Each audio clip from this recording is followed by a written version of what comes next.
이번 회에서는 고대 이집트의 공간에 대해서 좀 말씀을 좀 드리려고 합니다. 고대 이집트가 위치했던 공간, 그리고 고대 이집트가 경험했던 공간에 대해서 좀 말씀을 드리겠습니다. 고대 이집트는 현대의 이집트와 거의 공간적으로 동일한 곳에 있었습니다. 현대의 이집트, 제가 이제 노란색 그 박스로 이제 표현한 곳인데, 그리고 이제 한반도는 여기 초록색 박스로 표현을 해놨습니다.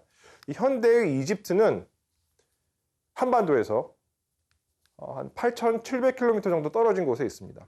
비행기로도 10시간 정도 걸리는 거리죠. 문화적으로 이집트와 한반도는 사실 전혀 관계가 없다고 해도 과언이 아닙니다.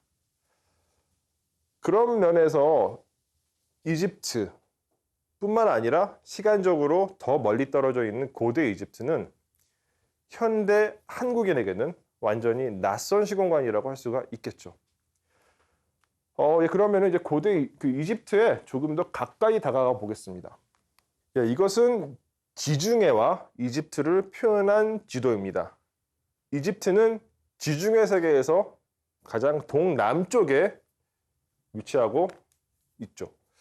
이 현대적인 관점에서는 유럽과 아프리카 그리고 아시아를 구분을 합니다. 하지만 고대 이집트가 있던 그 시대에서는 이 모든 공간들이 어떤 하나의 세계 체계로 존재하고 있었습니다. 그러니까 이 모든 공간들은 끊임없이 서로 교류하고 또 서로 영향을 주었다는 얘기죠. 고대 이집트에서 만들어진 유물들이 이 지중해 세계 전체에서 자주 확인이 됩니다. 투탕카멘 시대에 만들어진 어떤 구슬은 이 지도에서 표현하고 있지도 못한 요 정도 덴마크에서까지 발견이 됩니다. 아직까지 그 구슬이 어떤 경로를 통해서 이집트에서 그 북유럽까지 갔는지는 확인되지 않고 있습니다. 하지만 물건이 발견되었다는 얘기는 실제 그 물건이 이동을 했다는 얘기고, 누군가가 그 물건을 이동시켰다는 얘기도 되겠죠. 앞으로 연구가 필요한 부분이라고 저는 생각을 합니다. 그럼 이제 진짜 이집트 안으로 한번 들어가 보겠습니다. 이집트의 위성 사진입니다. 물론 현대 이집트의 위성 사진이죠. 하지만 고대에도 크게 다르지는 않았을 겁니다. 이 위성 사진에는 세 가지 색깔이 표현되어 있어요. 첫 번째는 파란색, 그리고 노란색, 초록색. 파란색은 바다입니다. 이집트의 북쪽으로는 지중해가 있고 동쪽으로는 홍해가 있습니다. 그러니까 아프리카 대륙과 아라비아 반도 사이에 있는 바다죠. 그리고 사막이 있습니다. 노란색으로 표현되어 있는 이 모든 곳은 다 사막입니다. 여러분들이 아마 잘 알고 계실 사하라 사막인데, 사하라 사막에서 가장 동쪽 부분이라고 이해를 하시면 될 것 같아요. 그리고 그 사막 한가운데 가느다랗게 초록색 띠가 만들어져 있죠. 이것이 바로 나일강입니다. 뒤에서 이 나일강에 대해서는 조금 더 자세하게 말씀을 드리겠지만, 이집트 문명은 이 나일강과 뗄래야 뗄 수 없는 관계를 갖고 있었습니다. 고대 이집트인들은 이집트의 범주를 가장 북쪽에 있는 지중해에서부터 남쪽으로 제1급류지대까지로 이해를 했습니다. 현대 이집트의 국경선은 제가 여기 누비아라고 써놓은 요 정도에 만들어져 있고, 그 남쪽으로는 이제 수단이라는 나라가 있습니다. 정확하게 말씀을 드리면 이제 지중해에서부터는 아니고요. 이 나일강 가장 북쪽에 있는 나일강 삼각주 지역으로부터 제1급류, 이 지역에 위치하고 있는 그 엘레판티네 섬이라고 있는데, 이제 고대 이집트어는 이제 아부라고 불렀습니다. 엘레판티네나 아부나 모두 다 코끼리라는 뜻이에요. 그 엘레판티네 섬을 고대 이집트인들은 이집트의 최남단 경계로 인식을 하였습니다. 물론 이와 같은 이 범주는 이제 신왕국시대가 되면 조금 바뀌기는 합니다. 하지만 일반적으로 그리고 전통적으로 고대 이집트의 지리적 범주라고 한다면 삼각주에서부터 제1급류지대까지로 생각을 하시면 좋을 것 같아요. 이 제1급류에 대해서 조금 더 자세하게 말씀을 드리겠습니다. 그 한국에 나와 있는 이집트 관련된 서적들을 보시면 제1급류라는 표현 대신 제1폭포라고 쓰여져 있는 경우들이 있습니다. 이것은 잘못된 번역입니다. 실제의 경관에 대한 이해가 없이 단어만을 번역한 그 좀 잘못된 번역이라고 할 수가 있겠습니다. 제1급류지대의 사진을 좀 보여드리겠습니다. 여기는 이제 강물이 그렇게 많지 않아서 조금 이 전체적인 경관을 이해하시기 어려우실 수도 있는데, 기본적으로 제1급류지대는 바위가 많은 경관입니다. 그러니까 우리가 폭포라 그러면 보통 물이 떨어지는 것을 생각을 하시잖아요. 그런데 이곳은 물이 떨어지는 곳이 아닙니다. 바위가 많아서 물살이 거세지는 곳입니다. 요것도 역시 그 제1급류지대의 모습인데 조금 더 아마 이해가 잘 되실 거예요. 그 하상에 바위가 많아서 물살이 거세지고 또 이 바위 자체로 인해서 배가 이동하기 어려워지는 곳입니다. 어떤 지리적인 단절을 일으키는 자연 경관이라고 할 수가 있겠죠. 그렇기 때문에 이집트인들은 이 제1급류지대를 자신들의 세계의 남쪽 끝으로 이해를 하였습니다.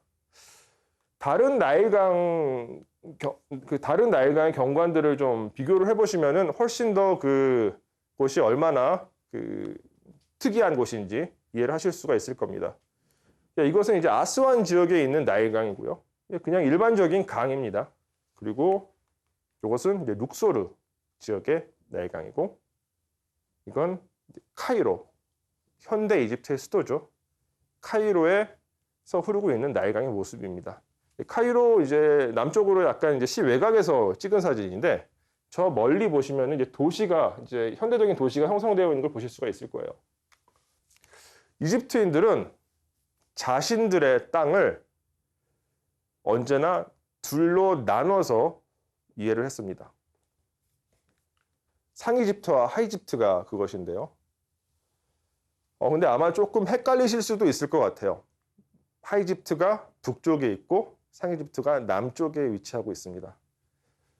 하이집트는 나일강의 하류에 위치한 곳이기 때문에 하이집트라고 부르는 것이고, 상이집트는 상대적으로 상류 지역의 지역을 부르는 말이기 때문에 상이집트라고 부르는 것입니다.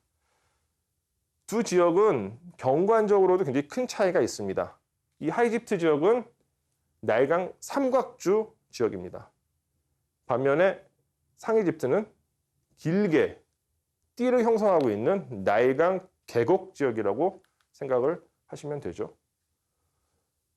이 두 지역은 경관적으로도 큰 차이가 있지만, 물론 이제 그것이 배경이 되었겠죠. 역사적 경험으로도 큰 차이가 있습니다.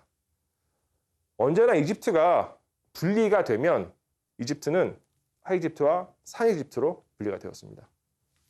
이와 같은 지리적인 구분은 이집트 역사 시대 내내 지속이 됩니다. 뿐만 아니라 이집트가 통일되어 있던 시기에도 이집트인들의 머릿속에는, 그러니까 인식론적으로는 이집트는 언제나 두 개로 구분되어서 인식이 되었습니다. 실내 중에 하나가 이제 파라오를 지칭하는 그 칭호들 중에 하나가 있는데, 그 네부타위라는 칭호가 있습니다. 네부타위는 두 땅의 주인이라는 뜻입니다. 파라오 역시도 언제나 상하 이집트를 함께 엮어서 부르는 방식으로 이해가 되었던 것이죠. 그리고 상하 이집트를 구분하는 상징들은 이집트 역사 내내 지속적으로 사용이 됩니다. 이런 것들이 있어요. 하얀색 왕관, 연꽃, 대머리 독수리, 사초, 풀의 한 종류죠. 이런 상징들은 상위 이집트를 나타내고 반면에 이제 붉은색 왕관, 파피루스, 코브라, 벌 이런 것들은 하 이집트를 상징합니다. 구체적인 좀 사례들을 보여드릴게요. 먼저 파라오의 왕관이 있습니다. 하 이집트의 왕관은 그 빨간색이었어요. 적관이라고도 부를 수 있죠. 고대 이집트어로는 데슈레트라고 불렀습니다. 데슈레트는 그냥 빨간색이란 뜻이에요. 그리고 상이집트의 왕관은 보시는 것처럼 약간 이제 꽃갈 모양의 하얀색 왕관이었습니다. 백관이라고 부르셔도 되고 하얀색 왕관이라고 부르셔도 됩니다. 고대 이집트어로는 이제 헤제트라고 불렀는데 역시 이 헤제트는 하얀색이라는 뜻입니다. 그리고 이 두 왕관을 겹쳐가지고 만든 통일 이집트의 왕관도 있습니다. 세켐티라고 이제 보통 고대 이집트어를 부르는데 두 명의 힘센 자라는 뜻입니다. 통일 이집트의 파라오는 물론 이 왕관을 썼죠. 하지만 통일 이집트의 파라오라 그래서 언제나 이 왕관을 쓴 것만은 아닙니다. 각각의 왕관들을 맥락에 맞게 쓰곤 했습니다. 지금 보고 계시는 이 목상들은 모두 다 세누스레트 1세라고 하는 파라오의 목상입니다. 중왕국 시대 12왕조 시대의 파라오인데요. 중왕국 시대는 통일 이집트였습니다. 하지만 보시는 것처럼 각각 하이집트의 왕관과 상이집트의 왕관을 쓰고 있죠. 같은 인물이 그렇게 구분해서 쓰기도 합니다. 그리고 상하 이집트를 각각 상징하는 또 다른 모티브가 있습니다. 바로 파피루스와 연꽃입니다. 이 사진에서 보시면 어떤 뚱뚱한 두 남자가 한번 보세요. 이 배도 좀 나와 있고 가슴도 이렇게 나와 있습니다.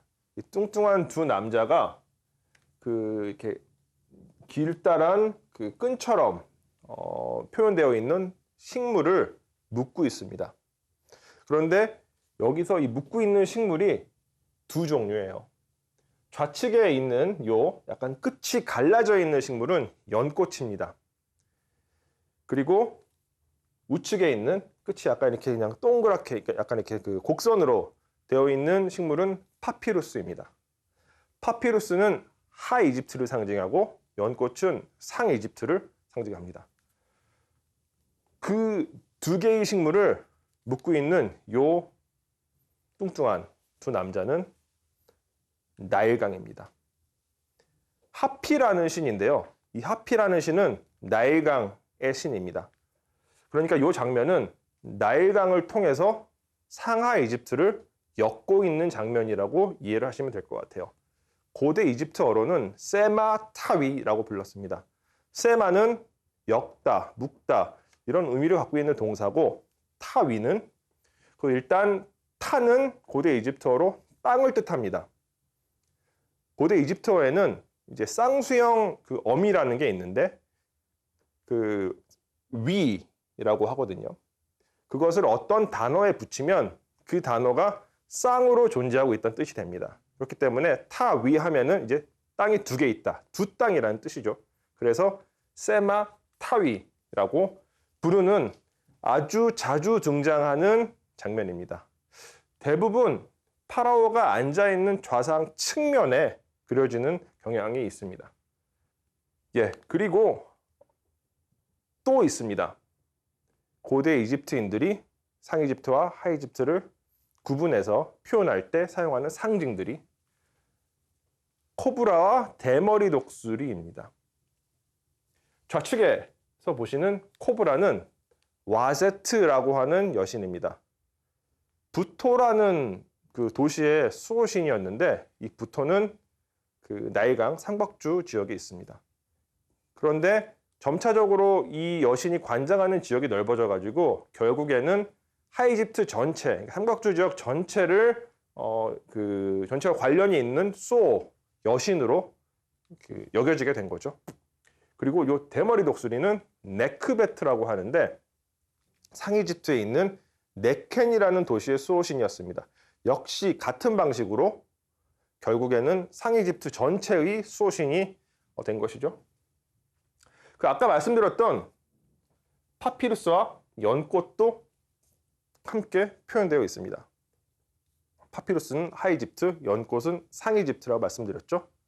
그리고 또 한 가지, 하이집트의 왕관과 상이집트의 왕관을 이 여신들이 나눠서 쓰고 있습니다.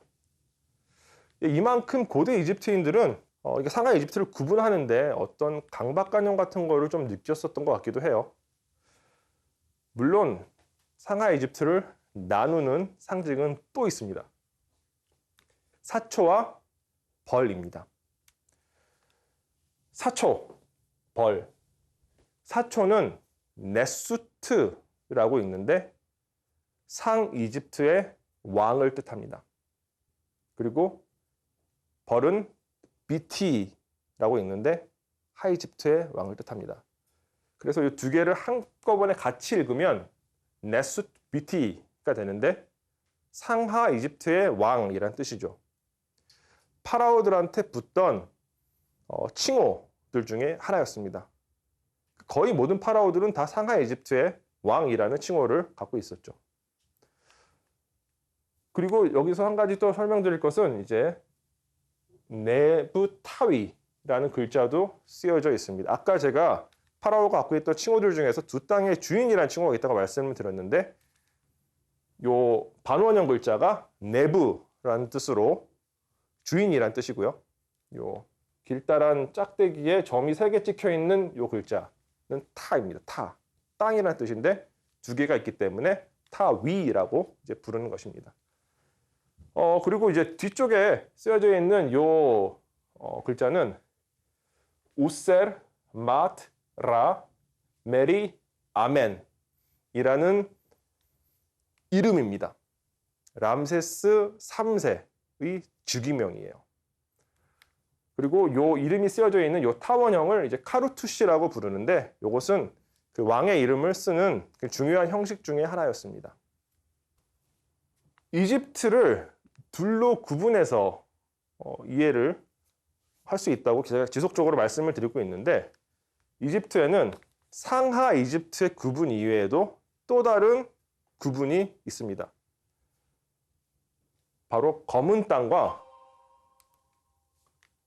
붉은 땅의 구분입니다. 고대 이집트인들은 자신들의 땅, 그러니까 이집트를 이제 케메트라고 불렀습니다. 바로 요 글자예요. 케메트는 검은 땅이라는 뜻입니다. 그리고 이집트인들은 검은 땅과 대비되는 개념으로 네슈레트라는 어떤 그 이름을 사막에다가 붙여서 사용을 하였습니다. 지도에서 보시는 것처럼 이집트는 바로 이 나일 강변에 그 나일 강변에 딱 붙어가지고 형성되어 있는 경작지입니다. 반면에 네슈레트, 붉은 땅은 그 이외의 모든 지역이 붉은 땅에 속한다고 할 수가 있겠죠. 붉은 땅과 검은 땅의 구분은 조금 더 가까이 들여다 보셔도 명확하게 드러납니다. 조금 더 낮은 고도에서 찍은 이제 항공사진이죠. 보시는 것처럼 나일강을 중심으로 진한 초록색, 그러니까 가까이서 보면 검은색일 수도 있죠. 경작지가 형성이 되어 있고 그 경작지 바로 바깥부터 사막이 시작됩니다. 실제 여러분들이 직접 가서 보셔도 그 구분은 명확하게 나타납니다. 룩소르 서안 지역의 사진인데요. 보시는 것처럼 거의 직선상으로 사막과 경작지의 구분이 나타납니다. 다른 지역도 마찬가지입니다. 이것은 이제 사카라 지역인데 사막과 검은 땅이 확실하게 구분이 되시죠. 이집트에서 검은 땅이 중요했던 이유는 바로 이 검은 땅이 비옥한 토지를 의미하기 때문입니다. 그리고 이 비옥한 토지는 나일강 때문에 가질 수 있던 자연 조건이었습니다. 이집트에는 비가 내리지 않습니다. 거의 강수량이 없는 지역이라고 할 수 있습니다. 그럼에도 불구하고 이집트는 농업 생산량이 이 고대 시대에는 세계에서 가장 높았다고 할 수 있는데 그 이유는 역시 나일강 때문이죠. 그런데 이 나일강은 단순히 물만 제공하는 것이 아니라 검은 땅도 끊임없이 충전을 시켜주었습니다. 예, 저희가 지금까지 계속 봐오던 위성 사진은 요 하얀색 상자 안에 들어가 있는 지역입니다. 한 길이로는 한 1000km 정도 되는 그 구역인데 나일강은 그보다 훨씬 깁니다. 뭐 전체의 길이가 한 7000km 가까이 되니까 훨씬 길다고 할 수가 있죠. 이 나일강은 그 현대 수단의 수도인 카르툼에서 둘로 구분됩니다. 정확하게 말씀을 드리면 이제 그 동쪽과 서쪽에서 따로 흘러오던 두 개의 지류가 카르툼에서 만난다고 할 수 있겠죠. 보다 서쪽에 있는 나일강을 백나일강이라고 부르고 동쪽에 있는 나일강을 청나일강이라고 부릅니다. 이 백나일강의 수원은 아프리카 중심에 있는 빅토리아 호수입니다. 반면 청나일강은 현재의 이리오피아에 위치한 그 아비시니아 고원에서부터 발원합니다. 그런데 이 아비시니아 고원 쪽에서 매년 5월에서 7월 사이 계절성 폭우가 내립니다. 폭우가 내리면 홍수가 나겠죠. 그러니까 이 청나일강 지역에서 매년 같은 시기에 홍수가 나는데 그 홍수가 점차적으로 흘러서 이집트까지 도달을 하게 됩니다. 이때 단순히 물만 오는 것이 아니라 이 상류에 있던 비옥한 토양까지도 같이 끌고 오는 것이죠. 이집트 땅에서 홍수가 났다가 물이 빠지면 그때 상류에서 같이 나일강이 끌고 왔었던 흙이 그대로 남게 되고 그것이 바로 검은 땅을 구성하는 중요한 요소가 되었습니다. 그러니까 쉽게 말씀을 드리자면 나일강은 이집트에 매년 자동으로 지력을 충전해 줬다라고도 이야기할 수 있는 것이죠. 이와 같은 그 천혜의 자연 조건에 대해서 기원전 5세기의 그리스 출신의 역사학자 헤로도토스는 이집트는 나일강의 선물이라고 아주 멋들어지게 표현을 하였습니다. 이 헤로도토스는 굉장히 많은 기록을 남겼는데 그 가운데는 이집트에 대한 기록도 상당히 많이 있습니다. 물론 이 사람이 남긴 모든 기록을 신뢰할 수는 없지만 기록의 내용이 굉장히 자세하기 때문에 현대 학자들도 자주 이렇게 의존하는 기록이기도 합니다. 또 심지어는 이제 미이라 제작 과정 같은 경우는 고대 이집트인들은 그 미이라 제작에 대해서 또 구체적인 기록을 남겨놓은 적이 없기 때문에 이 사람이 남겨놓은 기록이 거의 유일한 기록입니다. 고대 이집트는 나일강의 리듬에 맞춰 가지고 형성된 문명입니다. 당연히 나일강의 리듬에 맞춰 가지고 사람들의 생각도 구성이 되었겠죠. 그 대표적인 예가 바로 이집트인들의 계절관입니다. 고대 이집트인들은 1년을 3가지의 계절로 나누었습니다. 첫 번째 계절은 아케트입니다. 홍수기죠. 대략 오늘날의 달력으로는 한 8월에서 11월 정도. 아까 말씀드렸던 것처럼 이제 아비시니아 고원에서 이제 폭우가 내려서 홍수가 나서 그것이 이집트까지 오면 그때부터 이집트에서 홍수가 시작이 되는데 그때 그 시작하는 시점이 대략 오늘날의 7월 말이나 8월 초 정도였습니다. 그렇게 3개월 정도 홍수가 났다가 물이 빠지게 되면 비옥한 토양이 충전이 되고 그때부터는 파종기가 시작됩니다. 고대 이집트인들은 그 파종기를 페레트라고 불렀습니다. 오늘날의 달력으로는 이제 대략 12월에서 3월 정도의 기간이죠. 그리고 그 페레트가 끝나면 이제 수확기가 시작됩니다. 고대 이집트인들은 이제 쉐무라고 불렀죠. 4월에서 7월 정도 되는 시기인데 고대 이집트인들은 그렇기 때문에 보통 날짜를 기록할 때 이 계절의 이름을 사용하였습니다. 예를 들어서 아케트의 계절, 뭐 세 번째 달, 여섯 번째 날 이런 식으로 말이죠. 고대 이집트는 나일강과 뗄래야 뗄 수 없는 관계입니다. 나일강이 없었으면 이집트 문명은 뭐 생겨나지도 않았겠죠. 그렇기 때문에 이집트의 주요한 도시들, 주요한 취락들은 모두 다 나일 강변에 위치하고 있습니다. 당연히 유적들도 다 나일 강변에 위치할 수밖에 없겠죠. 보시는 것처럼 뭐 기자, 피라미드로 유명한 곳이죠. 또 뭐 예를 들어서 테베, 룩소르 지역인데 이제 신왕국 시대 유적들이 많은 지역입니다. 뭐 아부신베 또 있고요. 뭐 알렉산드리아도 마찬가지고 모두 다 나일강과 밀접한 공간에 위치하고 있습니다. 예, 언젠가는 이 나일강을 따라 가지고 여러분들도 이 유적지들을 둘러보실 기회가 있었으면 좋겠습니다. 이번 강의는 여기서 마치겠습니다.